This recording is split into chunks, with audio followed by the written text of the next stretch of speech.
So learning has many types: associated learning, non-associated learning, play, rote learning, etc. And we are mainly dealing with the associated learning, which actually has two parts.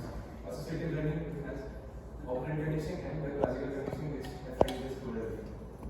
So associated learning is actually associated learning. It is a retrieval of information with association from other information. So memory, it is the retention of the learned information and experiences. What is the difference between memory and learning? Memory is the storage, and learning is the retrieval. And even when a memory is retrieved, it actually creates more synapses, and memory is better stored.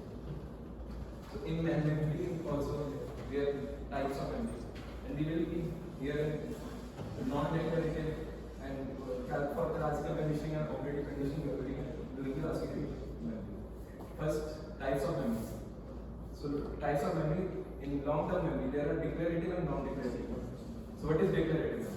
It is based on conscious facts and past memories retrieval. While the non-declarative part, it is the skills driven, which actually are not conscious retrieval, which do not require conscious retrieval. And in non-declarative part also, associative memory, which I just showed, it is has two parts: classical conditioning and operant conditioning. So what is operant conditioning? It is a method of learning that occurs through rewards and punishment for behavior.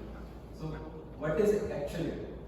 It is a consequences of behavior which actually design the operant condition, and it is voluntary. Like my friend told classical conditioning. The main difference, wait, I will tell you. See, in classical conditioning, it is the associative learning between stimulus and behavior.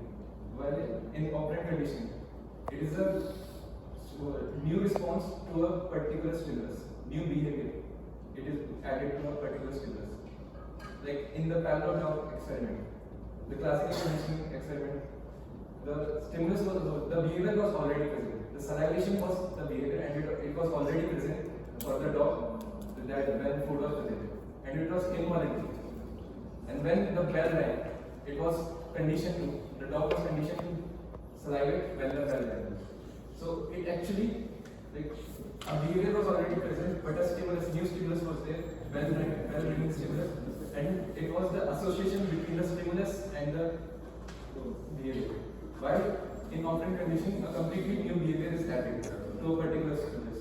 Like in the Skinner's experiment, which I will tell later, in the Skinner's experiment, the scientists actually portrayed a liver which on pressing gave a shock. So on continuous exposures, the rat learned to not press the liver, and so that it would not get the shock. So what is the difference? Actually, see, in classical conditioning, the behavior was salivation. It was related.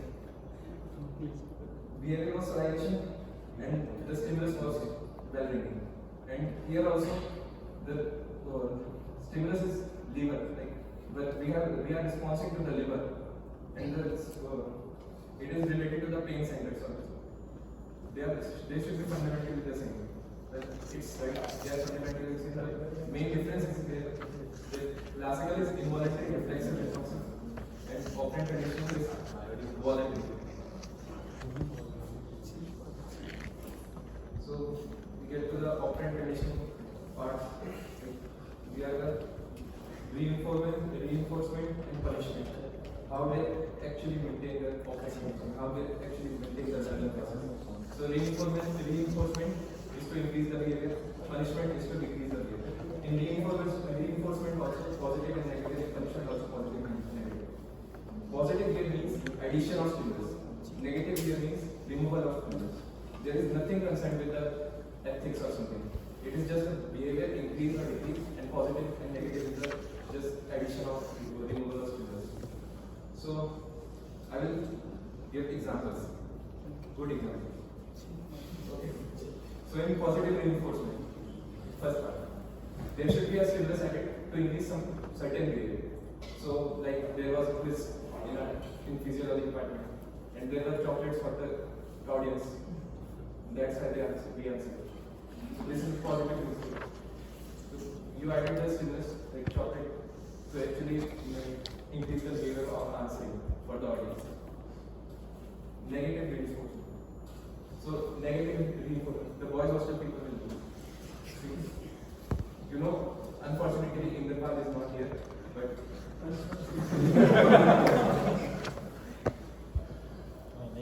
see, negative reinforcement. First thing you should be clear with. A negative reinforcement can be punishment also. Actually, these are all interdependent. It only depends on the stimulus and the goal. And like sir just asked you right questions about this negative reinforcement and punishment. It just depends on the stimulus and the goal. For us, like whenever Inderpal comes and he talks politics, so we want to reinforce the behavior of his not talking politics. So our goal is he should not talk politics. This is the main goal of we follow. So how do we reinforce it? We escape or avoid. We just move out of the room whenever we want. See, here the stimulus is noxious stimulus. See, the person you are wanting to modulate the behavior of should be the person receiving the stimulus. So Inderpal here is the person who is receiving the stimulus. The stimulus for him is noxious stimulus for him is we moving out of the room. And our goal to modulate his behavior is he should not talk politics. So what is negative reinforcement? Whenever he talks politics, we get out. If we don't talk politics, we are inside the room. And there are two parts of negative: escape and active avoidance. You escape after Inderpal comes to the room, or you avoid him before coming to the room. Now punishment.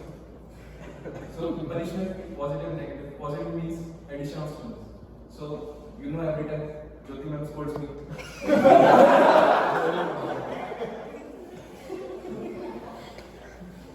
This is active.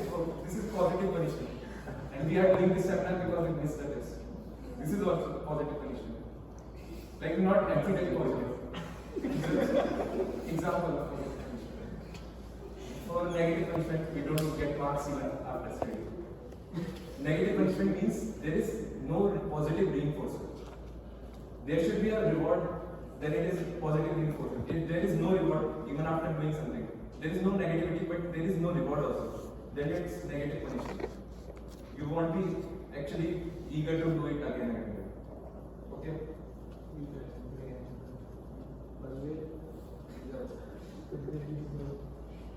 Yeah, Skinner's experiment. So this, Skinner was scientist, I don't know the name. So he actually made a Skinner box and put a rat inside it. Multiple times the rat got to put, there were some levers, which were, like, some levers were food dispenser. On pressing it, the food was delivering. First of all, why would a rat press the lever? Because it is an exploratory animal. So it will actually try to explore its surroundings and scratch or something, and it will press a lever by chance.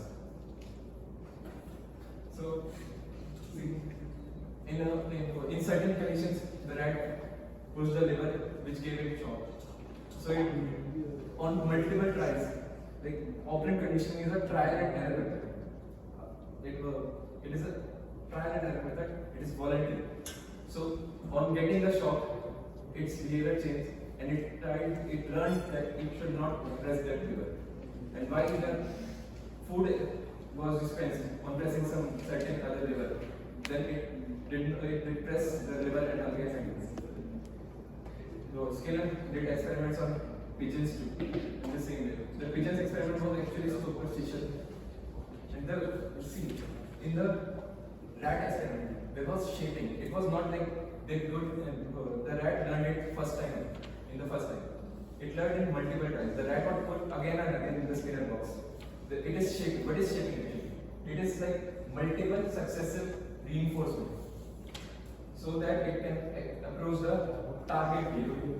So what do we want it to target behavior? It should not press the shock lever, or it should press the food lever. So it was not like it get a first time food lever, and it was next time also he did press. It was multiple times it got to learn. This is shaping, gradual approach. Thank you.